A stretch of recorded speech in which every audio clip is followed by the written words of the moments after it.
By the end of this video, you'll know the exact math behind retiring at 40, the specific numbers, the order of operations, and the one insight most financial content never tells you. And the last piece, it makes your target way smaller than you think. So grab something to drink and let's get into it. Here's what most people get wrong from the start. They assume retiring at 40 happens to other people with trust funds, tech IPOs, or some lucky break they didn't get. But in 1998, 3 finance professors at Trinity University ran the numbers on a century of market data and found something that changes the whole conversation. Withdraw 4% or less of your investment portfolio each year, and your money has a 95% or better historical probability of lasting 30 years. That finding, known as the Trinity study, gives you your target. Multiply your annual expenses by 25. That's your fire number, that's what you need. Live on $40,000 a year, your number is $1 million. Live on $60,000, $1.5 million. That's it, that's the whole first step. Most people have never done this calculation. They just carry a vague sense that retirement is expensive and impossibly far away. The moment you do the math, you have a target. Targets are actionable, vague feelings aren't. J.L. Collins figured this out while writing letters to his daughter. Not a complex investment thesis, just plain language. Know your number. Put your money in one low-cost index fund. Wait, those letters became a book called The Simple Path to Wealth, one of the most widely read finance books ever written. The strategy was so simple it almost seemed wrong.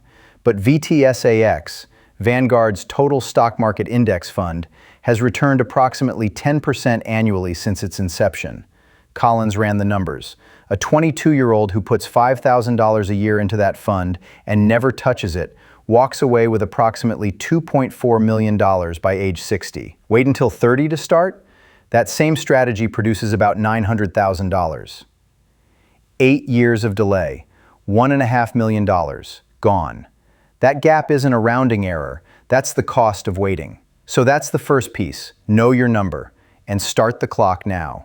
Here's where it gets interesting, because the number matters, but how fast you reach it depends on something most people completely misunderstand.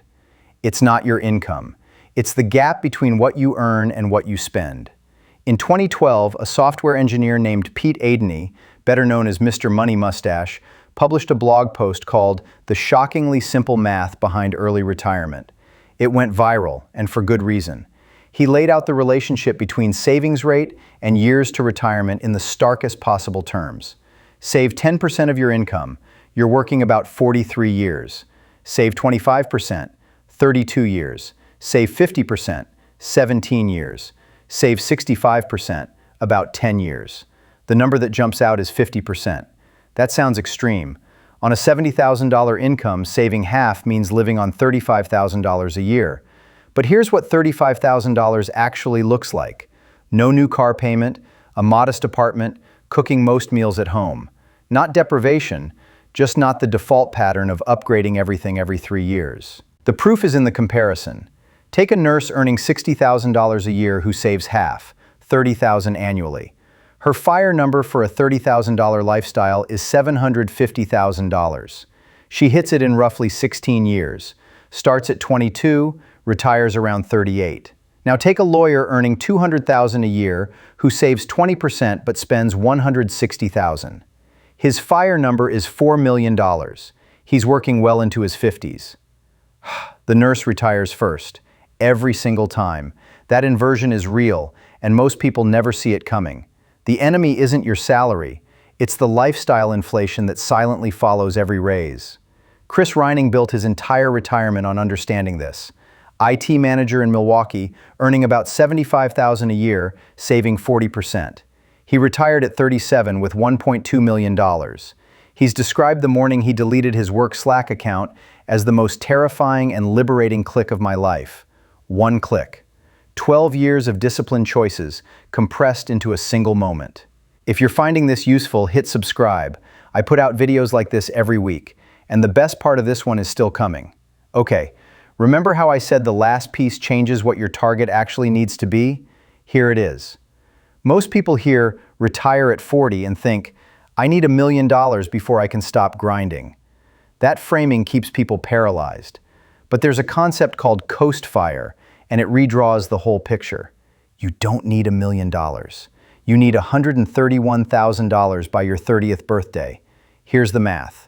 If you need $1 million at age 60 and you're currently 30, you need approximately $131,000 invested today at a 7% real return to coast to that number without adding another cent. Compounding does the rest. That means 5 to 8 years of hard saving in your 20s, maxing your 401k at $23,000 per year, layering in an HSA with its triple tax advantage that almost nobody fully uses, adding a Roth IRA at $7,000 per year, and after hitting that coast number, you can work any job you want, something you actually like. The money is already growing on its own. Charlie Munger, Warren Buffett's partner at Berkshire Hathaway, once said, "The first $100,000 is a bitch, but you gotta do it. I don't care what you have to do. Find a way to get your hands on $100,000. He wasn't being dramatic. At $100,000 invested at 7%, the market quietly generates $7,000 a year while you sleep. At $300,000, it's $21,000. At $600,000, it's $42,000, more than the median U.S. household saves in an entire year. You've hired a full-time employee who works every hour of every day and never asks for a raise. Brandon Ganch figured out the tax mechanics better than almost anyone. He cracked the Roth conversion ladder, a strategy that lets you access retirement account money before age 59 and a half without penalty. He retired at 34 and moved to Edinburgh, Scotland. And then something unexpected happened.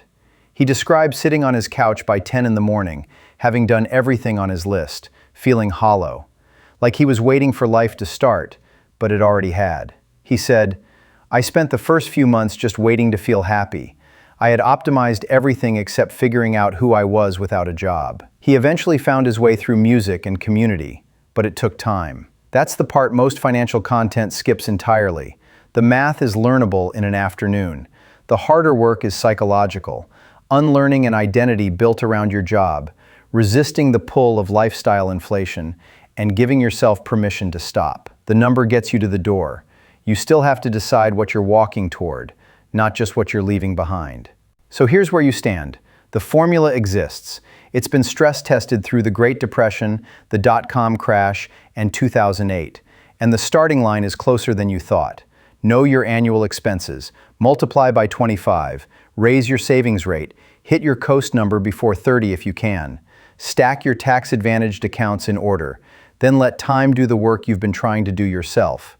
Your FIRE number isn't a fantasy, it's a math problem, and math problems have solutions. If this video helped you see the numbers differently, share it with someone who needs to hear it, and subscribe so you don't miss what's next. I'm breaking down exactly how the Roth conversion ladder works, step by step. You won't want to